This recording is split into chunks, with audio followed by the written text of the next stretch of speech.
Hi everyone, welcome to the channel. I'm Anna and I'm so excited to have you here as we explore local events, hidden gems and the incredible people who make Singapore such a unique place to live. In this episode, we are diving into a huge fashion event, Next in Vogue. I had the opportunity to help out a little bit and let me tell you, it was an amazing experience. This year's event was all about innovation, exploring how AI and technologies are shaping the future of fashion, beauty and creativity. It brought together some of the biggest names in the industry, along with the talented artists and creatives all across the region. I'll be taking you behind the scenes of Next in Vogue. We'll visit Vogue Singapore office, plus we've got an exclusive interview with Vogue Singapore's publisher, Bettina von Schlippe, who shares how the event came to life right here in Kempinski Hotel. We also had the chance to chat with guests and speakers of Next in Vogue about fashion, their stunning looks, and we even had some fun with AI. Whether you are a fashion enthusiast or just curious about what it takes to pull off something this massive, you'll get a taste of it all.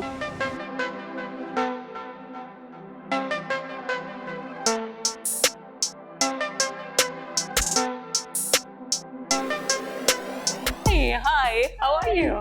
Welcome to Vogue. Thank you.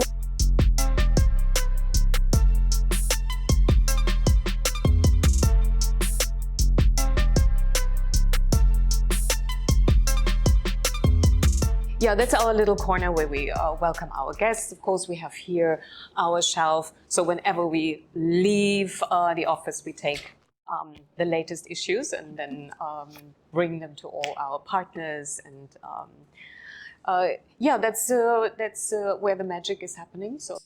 First of all, Bettina, thank you so much for your time to do this interview, and congratulations on the absolute success of Next in Vogue.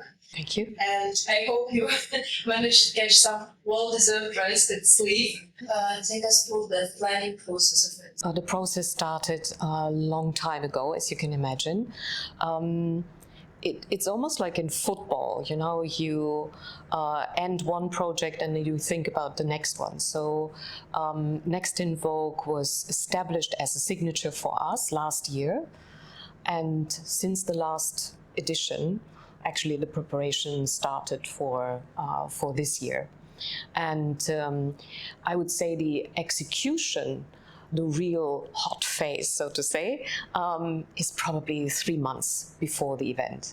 If there is something that you should remember, I want this one sentence that you keep in mind. We are the change. We are Vogue Singapore. If we speak about the program and obviously the designers that we picked and all the content pieces, that's a process that we are doing constantly in collaboration with editorial, with the marketing team. So we had an overall idea of what would be the conversation that makes most sense for Singapore right now. And we've been all very convinced that this is a conversation about AI and I. So the relationship between what is new in technology and what kind of influence it has on us as humans, and how do we integrate this tech into our day-to-day work, into our lives, and what kind of obviously results this will have for us. The conference theme, which is the more, so to say, brainchild, while the gala is the fun and really celebrating fashion in all its forms. It is it's almost like the cherry on the cake, I would say, while the conference is for me personally very, very important, because this is where we discuss what is relevant in society, what is most of the creatives, they are very much influenced by tech, and their practices are influenced by it. So how can we help? How can we bring in some additional value and share some knowledge? And speaking of AI, you personally, how do you use it in your everyday life, and what were your biggest insights after this 2 days? I'm a big fan of AI. I mean, I'm in general very curious, so I like to use these new tools. and don't get me wrong, I'm far off understanding it. And I go, the process is the same as for everyone. No one has already cracked it, so no one really knows how to handle. Even the guys who have invented it, they are sometimes surprised, when the machine is hallucinating, and sometimes you get responses that you really didn't expect. But for me, I feel it fascinating. First of all, I believe, and that was one of the main takeaways when Krista Kim said, like, you need to know AI to work with AI. So in terms of like controlling AI, you need AI. So it will be not enough just human versus AI. You need to master the tool in order to then master what comes next with AI. And just closing your eyes and saying like, oh, it's not my cup of tea. No, not a good idea. So we speak about people losing in the creative industry their jobs. I believe those will lose their jobs who are not involved in the progress and in the conversation of what AI can do. And we tested, you tested with us some of the AI projects, and they fail. They are not there yet. For editorial especially, we don't do it, but we do it for research. We do it individually. I started to speak with this ChatGPT almost like a friend. Sometimes my husband thinks like I'm a bit crazy. Said like, listen, this is not what I need, and I really write it back. What do you discuss with it? Oh, I brainstorm. Brainstorm for like. I brainstorm. I say like, look, this is what I think. Could the sequence of the event be like X, Y, Z? And then I get maybe a different perspective, or just one idea which helps me to tweak it then back. Can you please give us some example?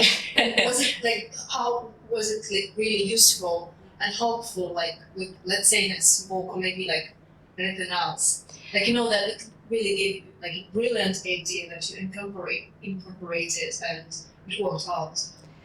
I think it's a process. It's not this one moment. Yeah, for Next in Vogue maybe not, but I've been doing, because we have as well the agency, and with the agency sometimes I feel, oh wow, this is an interesting twist. So I did not think about it in terms of, you go straight forward as well, because you tap in your own experiences. It's almost your own ChatGPT is, there is like a hard disk that you refer back to, and sometimes you need some updates, right? And not always I get, an inspiration that I needed, and it's sometimes a reference back to, there was one moment, a philosopher who spoke about the introduction of television in the 70s and what kind of revolution that was, and their fear about what this would do with society. And then, I started to read about him and his theories, really, really interesting. And that made me, think completely different on how we can create some of the panels and how we should address, certain questions. I think it's really like almost like a partnership and a forwards and backwards. It's a dialogue with this machine, which sounds a bit weird, but it is. And if you treat it, the more I treat it like someone who should understand, and I criticize the machine, I say like, listen, this makes no sense. This is far too,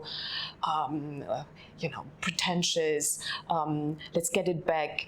Think about the reader. This is a different voice that I need to create. And that helps. And it's not my native language as well, which is obviously a big help. And I think one of the key moments as well at the conference when Leanne from IODF came in and she made the introduction in Bahasa, in Chinese, in Vietnamese, and English, I thought like, yes, look what AI can do to just borderless communication. Potentially. So there are moments I really enjoy working with AI and ChatGPT. I am not a big fan of the the visual tools yet. But I'm saying this because a little bit of a dummy. I don't know how to use them correctly, and I'm sure that there are some of the designers who say, like, yeah, I mean, listen.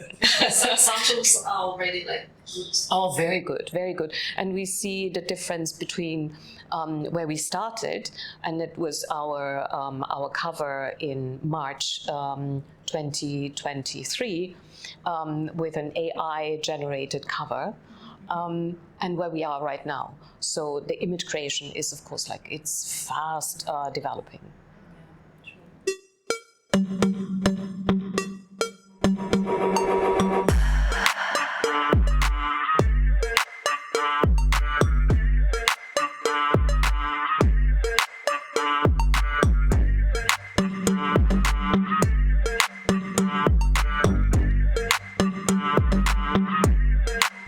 Since Next in Vogue is all about AI and I, that's the thing. I asked AI to help me with the questions for Next in Vogue guests and speakers. Okay.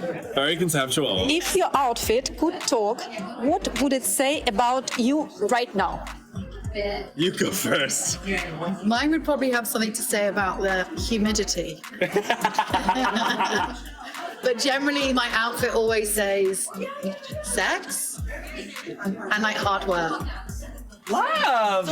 It's very true. This is my kind of only looks. Yeah. And I always, it's like my second skin. I always like, I put on these. Literally. Yeah. So I think my outfit would probably say, ouch. hi! I would say I'm going for like a very cool girl look. I would say perhaps sort of vintage, quite eclectic. And I would say I'm sort of channeling my grandma and my mother because I have all of these different pieces from them. So it's a very strong womanhood, quite bright. For today, it's just accessorizing my look, like showcasing the individuality.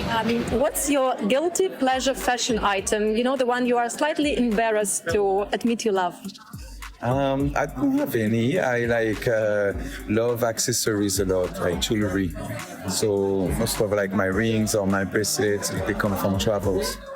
Gods. I haven't got any embarrassment. I've got Birkenstocks. Oh, I God. love them. There we go. They're so comfy. And Uggs. I love Uggs. I know, I love them. Always foot related though. Yeah, because it's like at home to do. I suppose like in a similar vein, I've got like they're actually quite hot now because Balenciaga did them. Oh, the But fucking Crocs. I've got bunions, so that's disgusting. And basically, I've got these things I work out in, which are like finger gloves. But now they're hot. Oh yeah. Now they're hot. They're chic now. They're chic so now. you're fine. So I'm fine. Yeah. Yeah, and No. also like I feel like the Uggs and the Birkenstocks and Crocs, they're all like. They're coming back, but they're still disgusting. Yeah. That's a good question. I think I don't particularly follow trends. So, whatever people aren't wearing, or if someone says like skinny jeans, I think skinny jeans might be my answer. I think you can definitely pull off skinny jeans if you style them well. And I would like them to make a comeback just so that I don't feel embarrassed in public. It would be a leather, but we can't live without the leather. Leather's like very, they're very outstanding. They have the personality, but the thing is, it's not very so ethical. It would be my guilty item for the fashion. If you could trade clothes with any celebrity for a day, who would it be, and what's the first item you'd wear? That's also a really good question, but I think my answer would probably be Elton John. I love anything he wears. I've seen Rocket Man in his huge glasses, and as you can see, I'm a fan of giant glasses. Probably any of his glasses, his cool shoes, or his jackets with the feathers on them. Probably the first thing that I'd take. For me, it's Will Smith. I love her vibe. I feel like her aesthetic is sometimes my muse to create the fashion essence. I feel like Cardi B's got some really hot, disgusting looks. Yeah. I feel like, do you know what I mean? Yeah, So she's loads good. in there Yeah. that are just like so insane. Yeah. I couldn't fit in my wardrobe, so I'd have to swap it for a day just so I can try them on. I would want This is hard. I kind of want like Brad Pitt's wardrobe because he went through a phase where he was like kooky spooky, you know, and I think it could be like also he's like really hot, so like I want to do that. Just be like in that. Yeah, I just want to also just wear it for myself and maybe smell it or something. Jennie from Blackpink. Oh my god, because like she has a really hot body, and then like I see her wearing like low-waisted, like those short crop tops. I find it like really cute. I think it's also like my personal style. So yeah, I would trade with her for it. In fact, we trade clothes is. I started as a wardrobe stylist, right? So my job was to dress people. And from the first stage of that job, you learn of not being a fan. Because you're working with celebrities. So I never actually like jealousy anyone or wanted to have clothes from anyone. I try to be myself by like being different in a way, not following necessarily like trends. And then that's how, you know, like I see fashion for me. So I don't think I would envy or trade with anyone. Anything really. If you had to design a bad taste fashion collection, what would the first item be? Bad taste. Bad taste fashion collection. I would. AI is not bad with the questions, right? God, that's hard. That's really hard. That's basically about like the bunions. It's not bad taste, but it's just disgusting. For you? I actually have no clue. I'm so sorry. That's what it has to be. No, I don't do bad taste. Yeah. Sorry, who is she? Sorry? I don't know who that is. Bad taste? Bad taste, yeah. Like big shoes like Balenciaga. Those like oversized like sneakers that makes your feet looks huge. Yeah, this is bad taste for me. What's your go-to excuse for showing up in an outfit you're not quite sure about? I just woke up from a nap. So sorry. Yeah, I just got off a plane, 14-hour plane. Like last minute, I wasn't down my outfit. I was like, I had minutes to sort this out. Yeah. I just woke up, you guys. Like, I literally woke up like this. Like, I was wearing this to bed. It was like awful. This is it. Yeah. That's it. I think my excuse for something that I'm not quite sure about is pretending that I am totally sure about it. You know, the whole fake it till you make it thing. People will like it, people will hate it. As long as I sort of convince myself that it's good enough to rock up in this, that I feel good, that's probably enough for me. If I'm not sure about my outfit, I wouldn't go out. It doesn't happen. It's just like, you know, like I tend to, for me, like, you know, fashion is part of me in a way. Like, you know, style is it's something that you have. It's not, so that's how I've always been. And you know, I got often compliments on my style when I haven't necessarily make an effort. Right? It's just pick and choose. We want to highlight people from the industry here in Singapore. That's the most important. Support local talents, but as well because of the specific situation. We are a port harbor, you know, we are a location where a lot from the region, all the talents come into Singapore, and that's a wonderful source. So this year's selection was including as well not international but regional talents. And these regional talents, they came from Vietnam, they came from Indonesia, they came from Malaysia. And it's a classical historical situation that we have. A lot of the region always came to Singapore. So a Vogue Singapore has to reflect what the cultural setup is. And obviously, this is what we have done. And the criteria was, are they young, innovative? Are they in the region? Do they make a difference? And are they Vogue material in the sense that the quality of the execution, the products is there? So how big is your team? How many people are involved in planning process? So what do you think? How many? I know. But so there is a Vogue team. Yeah, there's a Vogue team. There is a core team, I would say. So my day-to-day, best buddies are obviously, we call them the Fab Five. So that's the core. And then we have, of course, all the departments that are engaged in during Next in Vogue, which is the editorial consisting of the beauty department, of fashion department, lifestyle department. So they all are integrated in the conversations and in the planning in advance. And then we have Vogue Foundation that is part of the conversation, where we do a lot of work with speakers. We have boot camps. We have, all the innovation conversation is mainly done through Vogue, the Vogue Foundation. And therefore, this is like my super source and where I tap into looking at programming for speakers and going back to Petra's, so to say, society, where she has all these wonderful people that she is collaborating during our Talent Prize, our Innovation Prize.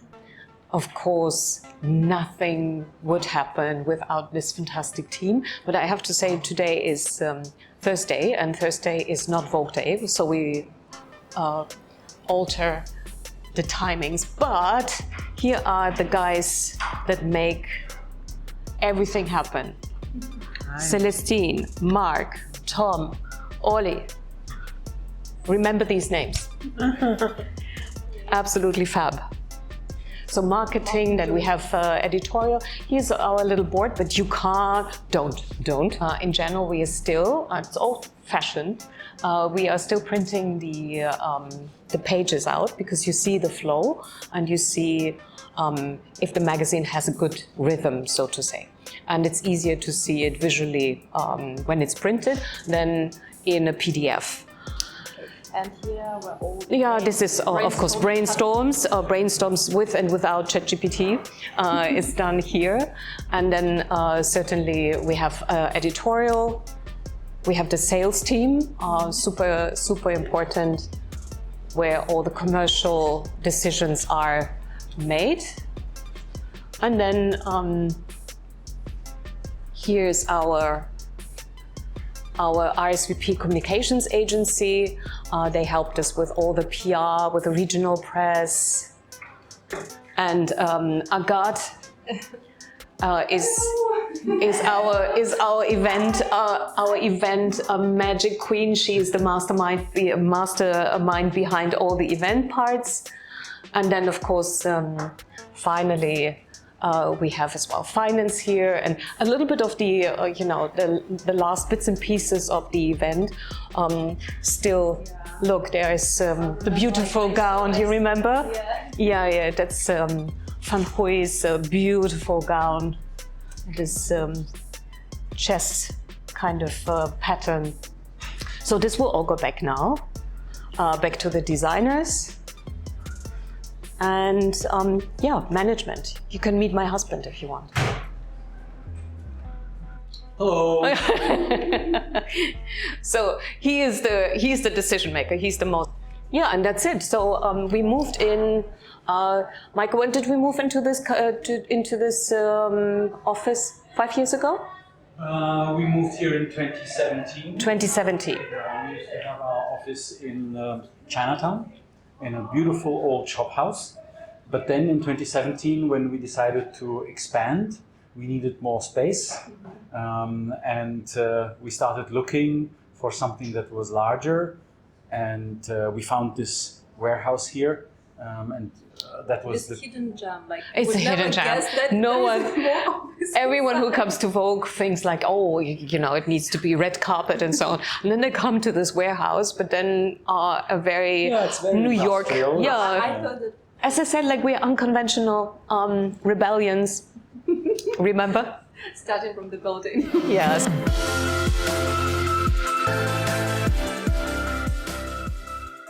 While I've been helping out during the first 2 days at Next in Vogue, there were a lot of students, and some came to me, or even there was one mom who came to me and asked me, My daughter, she's very interested in Vogue.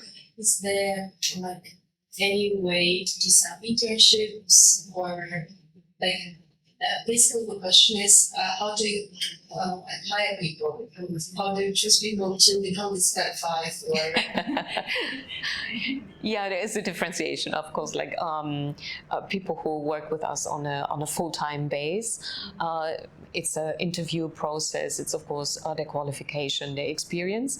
If we speak about, adding on some team members for temporary projects, then we look into their background, if they have any connection, and probably education in either fashion, marketing, depending on which department is looking for interns. And we have some interns of editorial, so they need to go through a clear process in terms of writing, so they have to hand in their articles that they've been doing, or photography or whatever. Photography less, but graphic design, for example, or writing. So this is all that goes directly to Desmond and the team, just to approve if they can be part of it. And then they are integrated in, step by step, smaller tasks, and then bigger opportunities. So if you are a talent, you get a chance. And we got now a lot of requests, which we love.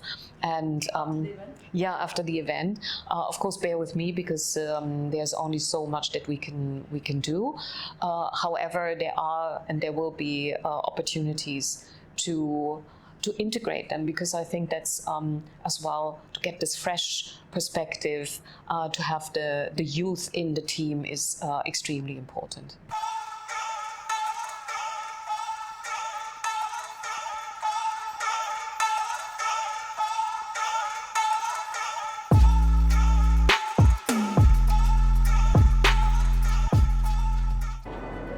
So this is where we're doing our gala pre-cocktail, and we came a week ago and it was okay.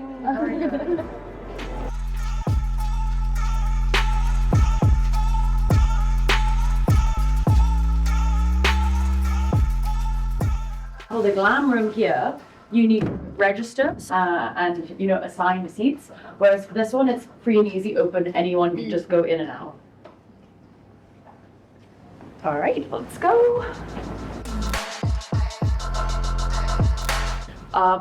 My feeling is majority it will be between Celestine, Anna's on registration. Yes, Yeah, and registration, and some of you will be helping me out with ferrying speakers to and from the podcast suite.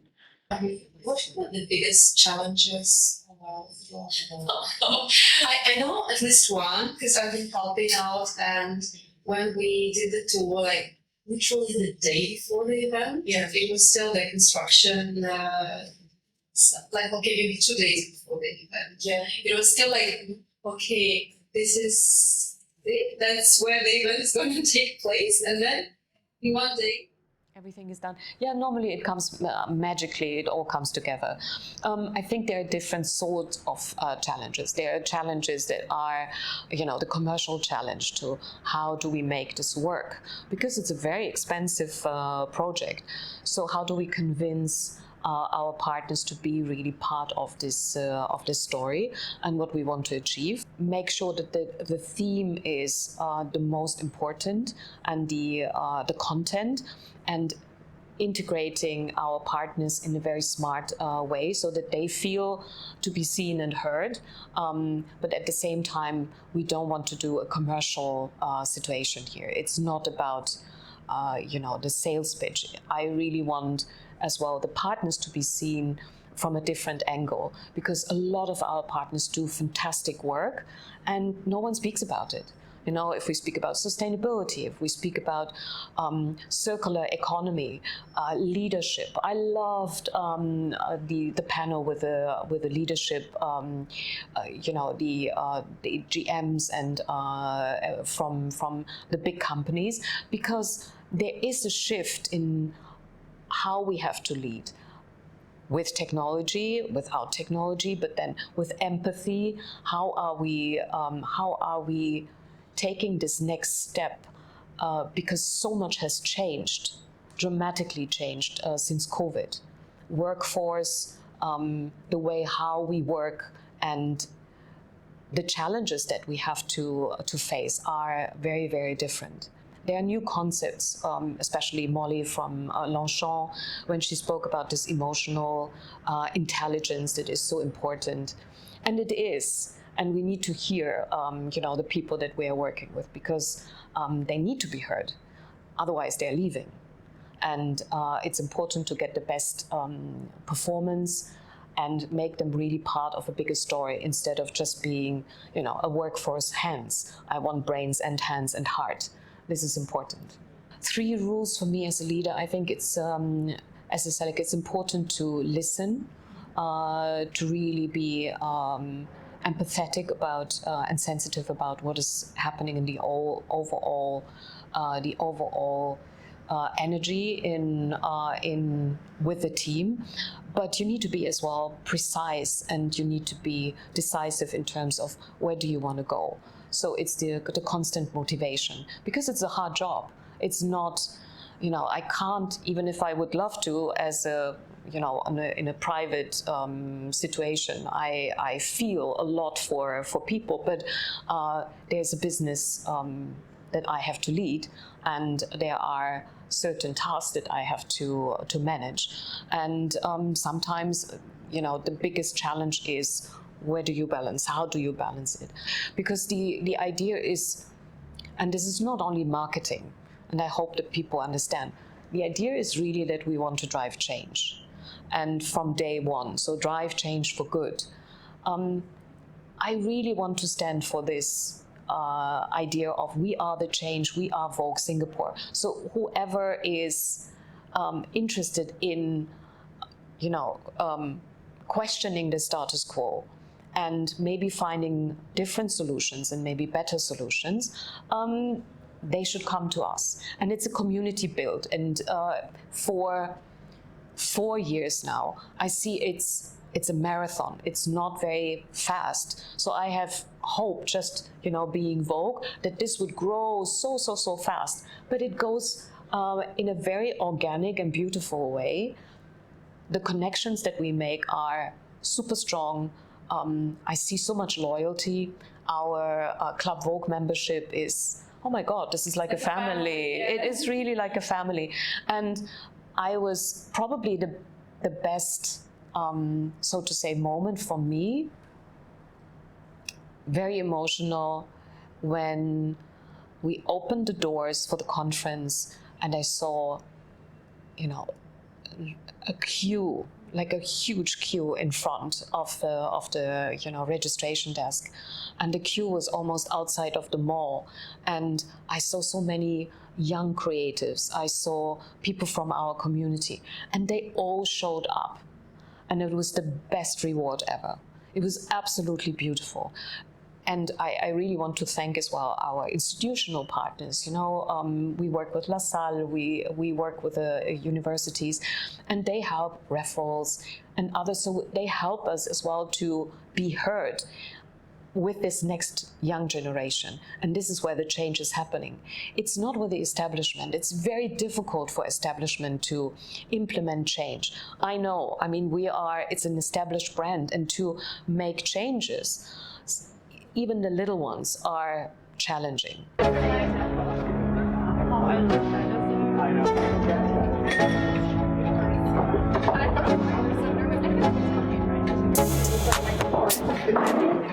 Not giving up. My role prior to the event starting was to kind of bring all the speakers together with the editorial and marketing team, come up with kind of headline topics that we wanted to come up with, identify the speakers, reach out to them, get them to say yes, book their flights, book their accommodation, etc. So just working with the team to coordinate that. Then on the day of the event, my role is just to make sure that they get through the backstage and onto stage. And so that involves bringing them to Glam, putting them into a briefing room, telling them what their call times are, miking them up, giving them cues for images that we're showing on screen, things like that. So yeah, anything kind of speaker related, which means I've been locked in a dungeon backstage all event, but that's okay. It's been great. Sharing the table nearly done. We'll start mic up again. Okay, so we're just clearing the table for Desmond's and Maya's cause styling session. Prepping his mics up. All the models are ready backstage and ready to finish off next in Vogue. So excited. You know what it is built and Models are coming on the stage right. So Maya, stage right, enter, introduce you, come on stage left, models. do we tell that part where she's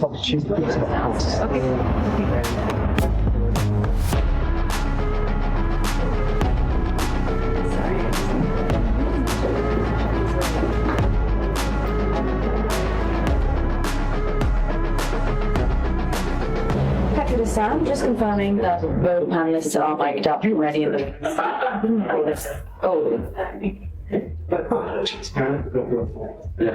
mine is still on stage left. Let me know when I should set her stage right.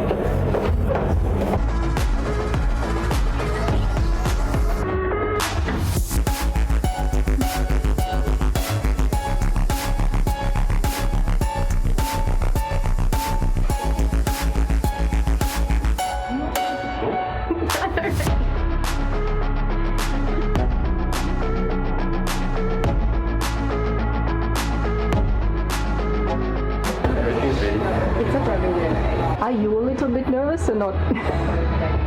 Used to. And we have amazing fashion assistants here. They should all be promoted.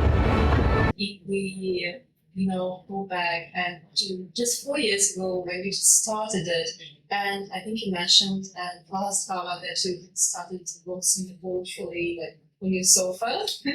6 o'clock in the morning, I was alone on my sofa because we've been in lockdown. I always say I'm the only publisher that launched the Vogue from home, but literally it was exactly this. So our launch consisted of 3 parts, and one was, of course, to get the website up and running, and it was the 6 o'clock in the morning meeting. And then we had a Zoom conference and a Zoom project where we showed our, the start of the Vogue studio, where we had a 360 studio that we prepared with multiple touch points, a lot of experiences. So everything started with the help of tech. And this is why we are so obsessed with innovation and technology, because this was the only enabling possibility for us to tell our story. So we've been producing on green screen. We've been producing over Zoom calls. I mean, the fashion department sometimes is just like crazy when they remember these stories. Where you have photographers that are not professional photographers, and you just give them a camera and you say more to the left, more to the left. A stylist who says no, not this one, just take another chain or whatever. All online, while they were doing the job in, be it New York or somewhere else. So it was a phenomenal, difficult start, and from there it only became easier, of course. Oh, and why did you start 6 a.m.? Because you like to wake up early? No. We had a time. So we wanted to be online in the morning. At 10 o'clock was the event. So 6 o'clock was my, that was my time to be there and to understand, is this website working? And that's the worst. Probably that's the worst moment when you depend entirely on technology. Because there's always something with tech. I love tech, I love you guys, but honestly, sometimes I wish, because no one can explain you, in our world, like in the print world where you have everything physical, you understand how to manage it. Sometimes you go back and you ask these tech people and they say we don't know, it worked like 5 minutes ago. Why doesn't it work now? No answer. So it is a bit of a, always adrenaline push when you experiment, and there's a lot of, for me now, less risky, but there was a lot of risk at the beginning if you don't understand the processes. A very good evening. Welcome to the Next in Vogue Gala. Tonight we come together to celebrate 4 years of fashion, beauty and innovation. I think the second very emotional moment was the gala. Again, waiting for the guests. I think this moment of waiting for people to show up is probably the most nerve-wracking. You do a press conference, you don't know if the journalists show up. You do. That's the case with all event management situations. But here I was really curious if this is different to our edition, the first edition of the gala, where the people dressed up, but it was nice, but nothing to write home about, I would say, in terms of a Vogue statement, of a fashion statement. So we decided to take it, to next level and introduce a dress code. And with the dress code came a full set of explanations. Why the dress code, what is the story behind. As you know, we used Les Enfants Terribles, which refers back to a novel by Cocteau, but in fashion, the Enfant Terrible, which is more known, is Gautier and his freak show. And then we have another, we have multiple designers where I would say they qualify for a little bit Les Enfants Terribles, like Vivienne Westwood, and they are people where we say, like, okay, not the conventional way, the way how they interpret fashion is rebellious.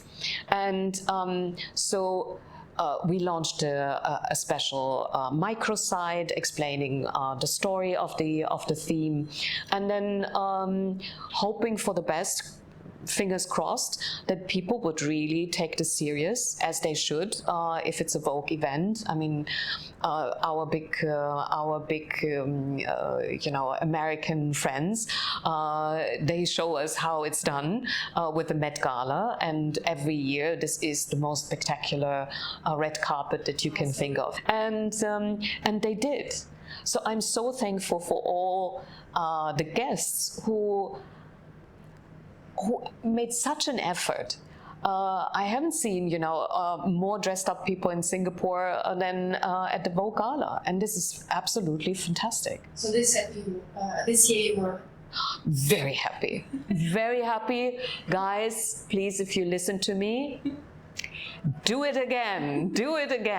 That was really super cool. We are absolutely thrilled to see you all here at this iconic Capitol Theatre. Tonight we stand on this historic stage to celebrate not just the art of fashion, but the spirit of rebellion that has shaped it. Okay, Bettina, 3 guests, or the outfits, to, as you said, to write home about. To write home about? Oh, there are too many. I'm sorry, I can't manage, in 3, and it would be not fair because there are a lot of really cool outfits. But of course, you have as well our celebrities. I love the Giambattista Valli couture that Stephanie Hsu had on the red carpet. Beautiful. We have, a lot of influencers that had absolutely exquisite gowns, and I loved as well the creativity. It was not about, I come from head and toe in, Gautier. That was not the case. It was pushing them to play with fashion. And that was the exquisite and the difference to last year. So last year, you put on a gown and give it, and that's it. But this year, it was a whole process. And you could see Wendy, for example. My God, she had she looked like Marie Antoinette, like a huge headpiece that was all made out of flowers. Unbelievable, really, really beautiful. Here we are at the Next in Vogue Gala with the theme Les Enfants Terribles, where the rebellion takes the center stage. Let's see how the guests nailed the theme.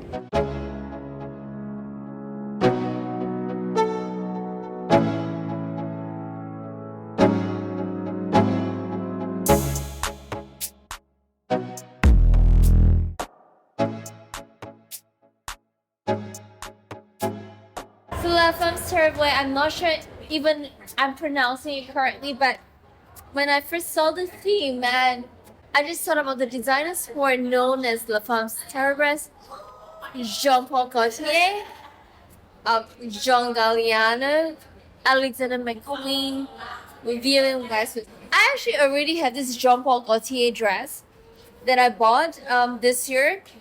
This is actually an homage to our 2000 Haute Couture collection that Jean-Paul Gaultier did. The upper part, Alexander McQueen. I was going through the archive, and he has a few collections where he had all these dreamy pieces, and I thought I want to have a reference to the era where it's about, being rebellious. You don't care, you just want to do it. So I told my florist, Kim House, who did it for me, I wanted it dreamy, and I specifically asked for smoke bush. Is it heavy? It's not heavy at all. It's as light as feather. Okay, so it's not like difficult for you to walk with. Not at all. Not because of the weight. It's not heavy. It is only difficult only because of the height. I have to be careful of what I might knock into. How did you get into like car? Okay, how I got into the car, it's not glamorous at all. So I requested to be dropped off away from the venue because it's very unglamorous. I have to like squat. Yeah, not glamorous at all. But the things we do for fashion. Yeah. It's not glamorous at all, but well, I wouldn't have it any other way because this is how I can have my head so high. So, yeah, we got to do what we got to do for fashion.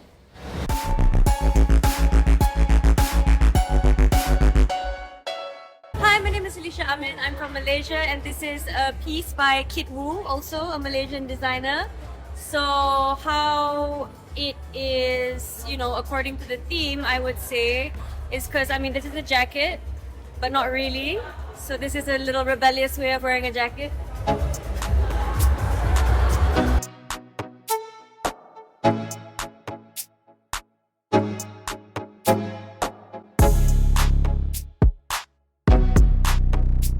L'Enfant Terrible obviously is an incredible theme to be able to design to, and our friend Lontessa took up the challenge.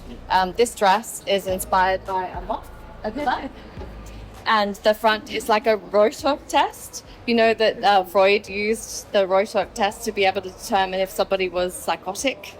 So read into this dress what. This is also Lontessa. Her designs are inspired by her heritage, her New Zealand heritage, and Maori culture. I just went to try on a few of the pieces, and this piece in particular spoke out to me. But then it was like, how do we build on that, make it fit within the theme of Les Enfants Terribles? So we thought of the cape and the black gloves and the space buns, just to... And love. Yeah.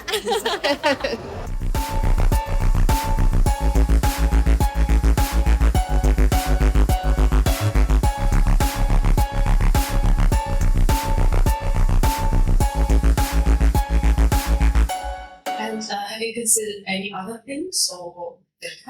Yeah, we actually did. So there was a brainstorm, and I remember, we came up.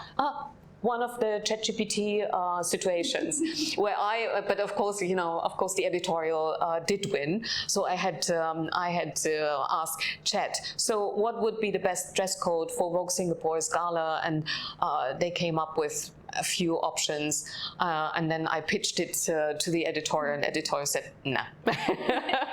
No. Can you remember? What did I do? I think totally red carpet, like 100% red or something like that. So the obvious things, But I thought maybe we keep it easy because it's, I was a bit, too conservative, so not rebellious at all.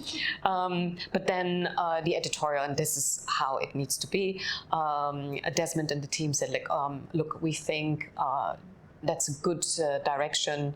We want to be a little bit different. We want the sense of rebellion because, as I said, we are the change. We are Vogue Singapore, so we can't have a dress code that is too proper. But I have to say, because of the trends in fashion, Ali actually came up with the idea, and she said, like, look, there is a new femininity, and the return to it's coquette core, it's called, and it's all about the bows, and there was a trend, I think you remember, everyone was very correct and sweet. And I think it would be an easy dress code because everyone would come with bows everywhere, but maybe not matching the AI and I conversation, because it's a whole narrative, you know, it's connected to each other, and the rebellish kind of idea was then much more appealing, and we said, like, okay, let's do the art of rebellion and see how they will work with it, and it worked out well. And can you maybe share some funny behind the scenes stories that happened? Yes, not maybe just the events, but while preparing. While preparing, oh, we had some dance moments here where we've been doing, you know, the salsa because we've been also so tired. So that's a good. That was a good moment. But probably for me, what is very fresh in my memory is I was already dressed. I was ready to go, and then I got a call from the event partner who was helping us with you know, all the building and the construction. And there was, you remember, on stage we had this exhibition, so the Vogue closet with the international designers showcasing the red carpet looks. And the mannequins were all placed on a red carpet, clearly. But this red carpet, in event management and in production, you always have like a foil, you know, red carpet, and there's a foil, like a plastic foil to cover it, because you don't want, while the production is going on, everyone is tapping on it and whatsoever. And I put my gown on and I said, like, what is with this foil? Did we take the foil off? And I called the event team and I said, like, listen, did you take the foil off? And he said, like, oh, cannot la. I said, like, what do you mean cannot la? This is not possible. Hello? And I was taking off my high heels on my, you know, like flat shoes, running over in my jeans jacket just to cover the most beautiful, exquisite. Sorry, Kongtree, for this, you know, a very beautiful couture gown, wrapping it, just running over and say, like, we have to do this, guys. There's no way. So we literally peeled this plastic foil underneath the mannequins and all the setup to have finally a clear red carpet. So that was a bit of a you know, last minute.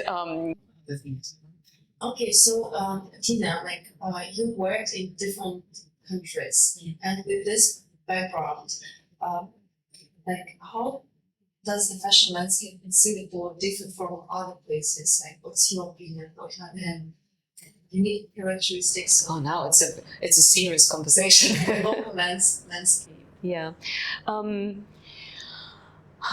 So the main difference. I mean, I worked in Europe. I worked in Russia for a long time. Now Asia and Singapore.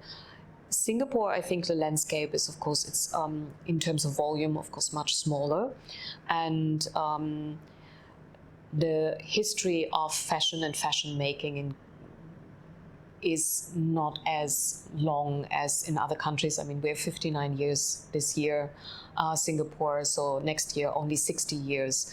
And the biggest asset I think that Singapore has is really being a melting pot where different ideas can come together, and the innovation part of it. So we see that there are a lot of startups that can actually move the needle in the future. They get the support from the government already, I think that the government has done a very smart move to look more into fashion as an asset. And I can see the support and appreciate the support. And I believe that there is a lot of structure already built. Most of the people and the young people don't really know how to use it. And it's a communications exercise that needs to take place. So to build this community, to bring everyone together, because there are a lot of singular, almost silos, and the job is really to combine them to be a powerhouse and then help fashion and the fashion community to thrive. Like, to finish the interview, what advice would you give to those young people, creatives who want to step into the industry?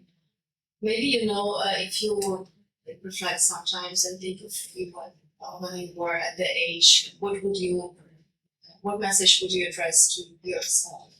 I think the most important, and this is not a secret, I think everyone knows, if you want to be seen, you need to work hard and you need to have a point of view and you need to find yourself. And sometimes it's unfair because it's not at the right timing, right? So you're insecure, you don't know yet who you are. This comes later in life. And I find this is the biggest challenge, because if you're passionate and you really know who you are, this will definitely be seen by others. There's a certain energy that comes from you, where people say, oh, this person is different, so we should follow, we should watch how she or he is developing further. I think the most important is not to give up. So you have to fail, to be honest. Failure is not bad. It hurts, it's not very comfortable, but failure is good because it's helping you to adjust, it's helping to, separate what is not working for you and makes you better. It might sound weird, but failure, I would say, embrace the failure. Don't get too disencouraged, so you have to motivate yourself. And this is like a big pledge to this generation, because they are very easily frustrated. So you can't be frustrated. Just be grateful where you are and move on. There is, no one will hold your hand. It's all about you. It's all about your determination. It's all about what you can do. And don't ask institutions, don't ask anyone else. If you want to make it, it's all about you. So you better invest into your own energy and your own ideas. Get up if something is not working the way how you envisioned it. But believe in yourself. This is the most important. And then resilience. There's a lot of competition out there, and there will be moments where you thrive and where you really feel that now that's the momentum. Take it, embrace it, and then next level. But no one gives you a guarantee. Even if you're here, you can fail. And I tell you, it's easier to get to this level than stay and do it all over again every year. It's very, very complicated. You have to reinvent yourself constantly. Just be humble. Think about the people that are next to you. Have a system of friends and people who love you no matter what. This is super important, almost like a safety net. So they don't care if you are successful or not. They will just be there when you are not in a good place. And otherwise, just go with your guts, go with your passion, and then it will all come the way how you envisioned it. think that's the best, the best final thing to do. Thank you so much, Bettina. Anna, thank you. You are as well like a testament to people who thrive, who always are engaged and find opportunities, and I really adore this. Thank you. Good luck with the channel and whatever you do. It's like you're set for success. Thank you so much.